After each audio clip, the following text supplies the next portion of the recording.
Hai everyone, selamat pagi semuanya. Kembali lagi dengan Miss Danti untuk IEP. Di sini kita akan bahas kelanjutan dari materi minggu kemarin ya. Jadi minggu kemarin kita sudah bahas tentang parallel structure, namun baru masuk ke tahap pertama. Jadi part satunya ada di video yang sebelumnya gitu. Jadi silahkan yang belum menyimak di video 1, silahkan untuk diklik dulu video sebelum ini. Jika sudah, maka kita akan lanjut ke parallel structure di bagian kedua, di part 2. Oke. Nah, di sini Miss akan ulang sedikit ya tentang parallel structure. Jadi parallel structure itu adalah struktur dalam bahasa Inggris yang harus setara begitu. Nah, kita bisa mengatakan itu setara atau tidak jika ada dua atau tiga hal gitu, dua, tiga atau lebih hal yang ada dalam satu kalimat. Jadi ketika hanya ada satu ya nggak bisa, karena gimana bisa kita bisa menyebutnya setara kalau hanya satu gitu. Jadi karena di sini strukturnya itu ada dua atau lebih, maka pasti ada penghubungnya.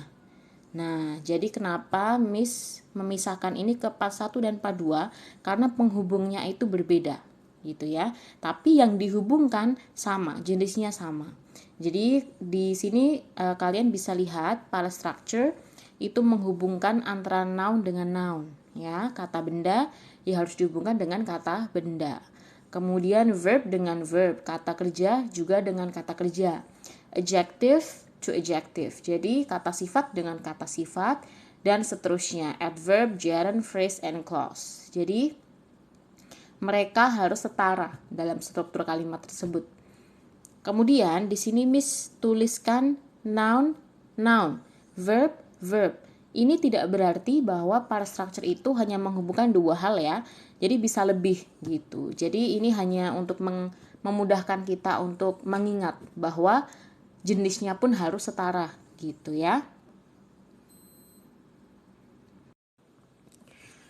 Oke, kita sudah belajar tentang yang dihubungkan dalam parallel structure ya, yang tadi noun dengan noun, verb dan verb, and so on so forth. Kalau di sini Miss akan jelaskan about the connector. Jadi ada konektornya, ada penghubungnya dalam parallel structure itu. Nah, penghubungnya ini dalam video ini akan Miss jelaskan sekilas dua hal ini. Meskipun yang satu sudah Miss jelaskan sebelumnya ya. Nah, di sini Miss tuliskan ada coordinate conjunction and paired conjunction. Kalau coordinate conjunction, konektornya ya hanya satu kata itu saja. Ya, dalam satu kalimat konektornya hanya and. Sudah. Kemudian kalimat yang lain konektornya hanya but gitu. Jadi hanya and, but dan or. Konektornya masing-masing dalam kalimat. Tapi kalau paired conjunction, ya jadi judulnya saja sudah paired, berpasangan. Berarti kalau satunya dipakai dalam kalimat, yang mengikuti itu juga harus kata yang itu, konektor yang itu juga gitu. Jadi ketika ada kalimat menggunakan not only sebagai konektor, maka harus diikuti dengan konektor yang lain, yaitu but also. Misalnya ada pertanyaan, boleh nggak dibalik-balik? Nggak boleh. Ini sudah pasangannya, jadi tidak boleh dimasukkan yang tidak pasangannya gitu. Kemudian not only but also itu berarti tidak hanya X tapi juga Y gitu. Nah, tidak hanya X tapi juga Y. Itu menghubungkan dua hal gitu ya. Both and itu juga penambahan ya. Baik ini dan juga ini misalnya gitu, bisa both and. Kemudian either or. Nah, ini alternatif gitu ya. Either X or Y ya, either X or Y. Jadi di sini either or itu dimaknai sebagai alternatif. Jadi bisa jadi X, bisa jadi Y gitu. Jadi alternatif. Kalau neither nor itu kalau dalam bahasa Indonesia bisa kita maknai bukan X dan bukan Y gitu. Jadi kalau either or baik X atau Y gitu jadi alternatif. Tapi kalau neither nor dia bukan X dan bukan Y gitu ya. Di sini mungkin bisa agar tidak terbolak-balik bisa dihafalkan dengan either, neither. Nah, neither kan ada kata n ya. Ada huruf n. Nah, huruf n di depan itu anggap saja sebagai not. Not X dan not Y gitu. Jadi untuk menghafalkan mana yang negatif, mana yang positif.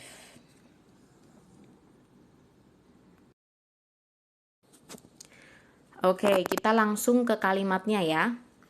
Either John or Mark needs to be here now. Di situ konektor yang dipakai adalah either dan or. Jadi pastikan ketika kalian menemukan either dalam kalimat, di situ ada or-nya. Tapi bisa tidak kalau either itu berdiri sendiri? Bisa. Tapi dalam konteks yang lain gitu. Jadi bukan konteks paralel. Karena either itu bisa juga jadi sebuah pronoun. Tapi di konteks ini kita memaknai either sebagai salah satu konektor dalam parallel structure yang harus diikuti oleh or gitu. Nah, yang dihubungkan apa? Di situ ada John dan juga Mark. Oke, sama-sama kata benda. Sama-sama noun gitu. Jadi pasti mereka sudah setara, sudah paralel. Nah, sekarang kita belajarnya tentang agreement gitu. Kita biasa menyebutnya sebagai agreement. Agreement antara subjek dan juga verb. Di sini Miss pakai verbnya itu needs dengan S. Kenapa? Karena needs itu ketika dia terdapat atau terletak setelah either or, maka yang disesuaikan adalah noun yang terdekat. Nah, needs ini kan pakai S.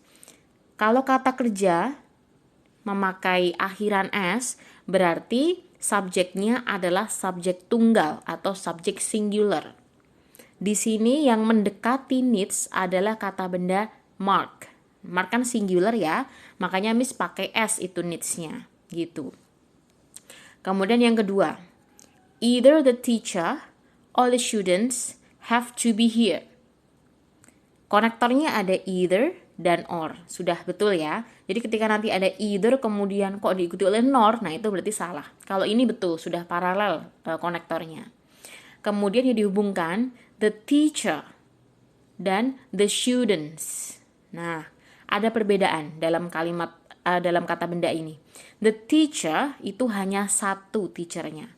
Kok bisa tahu? Karena tidak ada S-nya, bukan teachers ya. Jadi dia hanya teacher saja, maka hanya singular. Kemudian yang kedua ada the students. Nah, di sini ada akhiran S, berarti plural atau jamak. Di sini kalimat kedua berarti kita menghubungkan satu kata benda yang singular, yang the teacher, kemudian yang kedua kata benda plural. Nah, terus gimana cara kita menentukan kata kerjanya gitu. Nah, di situ sudah Miss kasih catatan. Kata kerja itu menyesuaikan noun yang terdekat, yang paling dekat dengan kata kerja itu sendiri. Kalau kata kerjanya adalah have, nah kata benda yang terdekat adalah the students. Berarti sudah bisa kita maknai bahwa kata kerjanya harus merujuk ke the students. Kenapa bukan the teacher? Karena the teacher itu jauh dengan have, dengan verbnya jauh. Kita cari kata benda yang terdekat dengan kata kerja. Jadi di sini Miss pakai have karena mengikuti the students. Okay, next. I will neither call you nor visit you this week. I will neither call you nor visit you this week. Di situ konektornya ada neither dan nor. Betul ya? Sudah setara antara konektornya. Next, kita cari yang dihubungkan. Ada call dan visit. Call verb 1 ya di situ, verb 0. Kemudian visit juga verb 0. Berarti mereka sudah setara. I will neither call you nor visit you this week. Sudah setara antara call dan visit gitu. Itu sudah tidak ada masalah ya, karena di situ verbnya sudah sama-sama verb yang pertama, yang kedua bentuk verbnya sama. Jadi kalau satunya verb 0, yang lain juga verb 0, betul ya? Kok di situ verb 0 kenapa? Karena terletak setelah will. Apa itu will? Will adalah salah satu dari model verb. Jadi will ini itu temannya can, kemudian should, could, would, ya.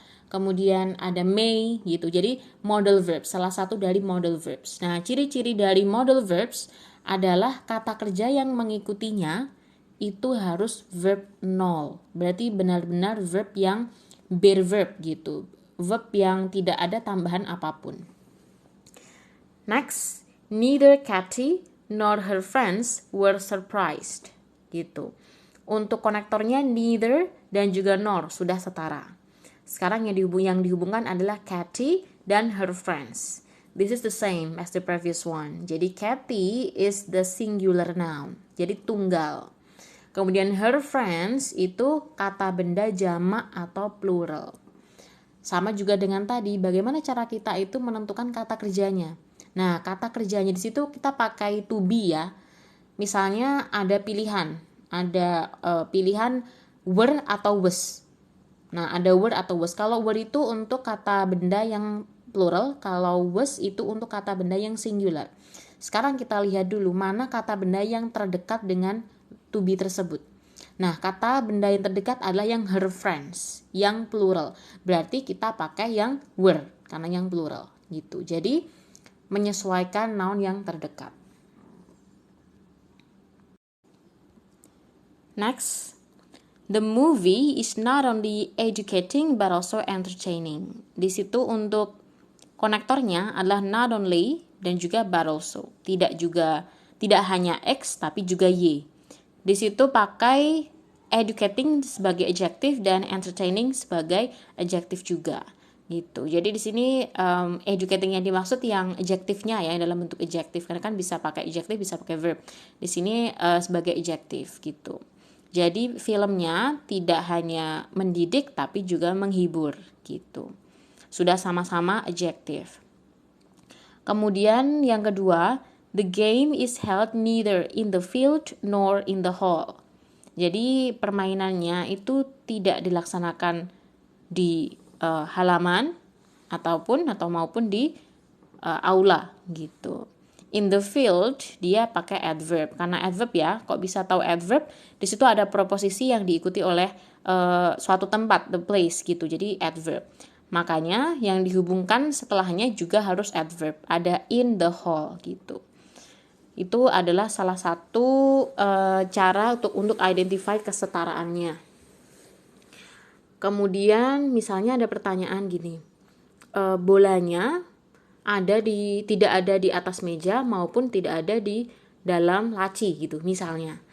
Ya, di situ kan berarti ada dua preposisi ya. Berarti ada di atas meja kan on the table, di dalam laci in the drawer. Nah, boleh nggak kalau preposisinya tuh beda? Boleh.